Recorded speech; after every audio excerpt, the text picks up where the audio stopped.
kong unawaan. Pagsuko ng pusong minsan nang naiwan. Ayoko mang bitawan ngunit nagsalita na ang ating kapalaran.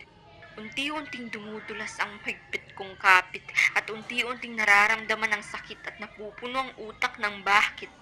Bakit di ko kayang manatili? Bakit pagod ko ng ilaban ng dati? Bakit ipinagpapatuloy ko ang nararamdaman ko'y kinukubli? Isang sagot.